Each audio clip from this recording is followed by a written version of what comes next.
নারায়ণগঞ্জ ডিআইটিতে টুপি ও জায়নামাজের দোকানে চাঁদা দাবি কিশোর গ্যাংয়ের। নারায়ণগঞ্জ সদর থানা এলাকায় ডিআইটি জামে মসজিদ মার্কেটে আকরাম টুপি হাউস নামক প্রতিষ্ঠানে চাঁদার দাবিতে মারধরের ঘটনা ঘটেছে। গত 6 অক্টোবর রাতে কিশোর গ্যাং লিডার রাকিবের নেতৃত্বে এই হামলার ঘটনা ঘটায়। এই বিষয়ে হামলার শিকার আকরাম টুপি হাউসের মালিক মোহাম্মদ আকরাম বাদী হয়ে নারায়ণগঞ্জ সদর মডেল থানায় একটি লিখিত অভিযোগ দায়ের করেন।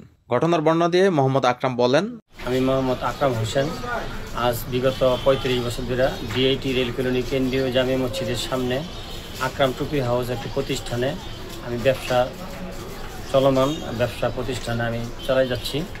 তা আলহামদুলিল্লাহ আমার বিবি বাচ্চা, আমার 3টা মেয়ে মাদ্রাসায় পড়ে। আমি আমার বিবি বাচ্চা নিয়ে সুন্দর সামাজিক জীবনযাপন করতেছি এবং আমি সমাজের আলহামদুলিল্লাহ আমি অনেক কাজে সহযোগিতা হাত বাড়াই। আলহামদুলিল্লাহ বিগত 6 তারিখে আমার এখানে একটা দুর্ঘটনা ঘটছে। সেটা রাকিব নামের একটি ছেলে কিশোর গ্যাং, সে মণ্ডলপাড়া, করিম মার্কেট, পুরান জিমখানা, নতুন জিমখানা, বাবুরাইল এই এলাকাটায় সবসময় চাঁদাবাজি করে। তা আমি শুনছি আমার কাছে সে রাত 8:30টার দিকে 6 তারিখে রাত 8:30টার দিকে সে আমার প্রতিষ্ঠানে আইয়া আমার কাছে 1 লক্ষ টাকা সে চাঁদা দাবি করে। আমি চাঁদা দিতে অস্বীকার করলে সে আমার দেশি চাকু এবং পুরান একটা চাপাটি, ওর সাথে 4-5 জন লোক আইসা আমাকে আক্রমণ করাতে আমি যে সারাদিন বিক্রি করছি যেই টাকা 12,600 টাকা সে আমার থেকে ছিনিয়ে নিয়ে যায় এবং আমাকে জামা টানাটানি করছে।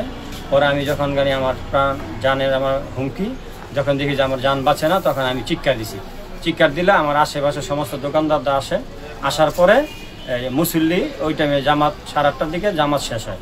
জামাতের মুসল্লিরা কিছে চাঁদাবাজ এ কইয়া তারপরে মনে করেন হয় দৌড় দিয়ে আমারে যাবার সময় বইলা যায় যে তোর এখন তো কিছু করতে পারলাম না, তোরে যে জানে মেরে হালাম, তোর জানে রাস্তাঘাটে জানে পাবো, তোর এনে কুবামো, এই বলে সে আমার হুমকি দিয়ে চলে যায়।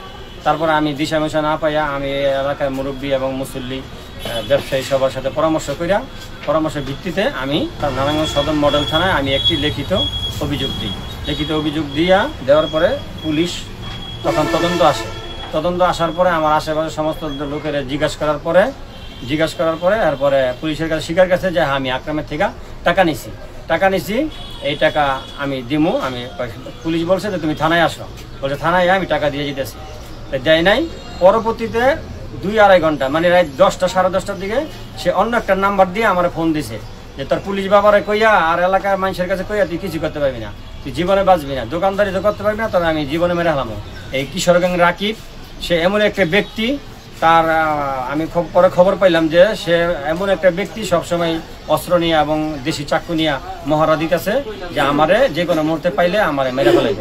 প্রশাসনের কাছে উদাত্ত আহ্বান জানাই এবং সবার কাছে উদাত্ত আহ্বান জানাই যেন আমার এই বিষয়টা সঠিক তদন্ত করে এবং সঠিক যাচাই বাছাই করে যদি বিষয়টা সত্য হয় তাহলে যেন এই জিনিসটা আইনের আওতায় নিয়ে আমি আমার জানমাল এবং বিবি বাচ্চার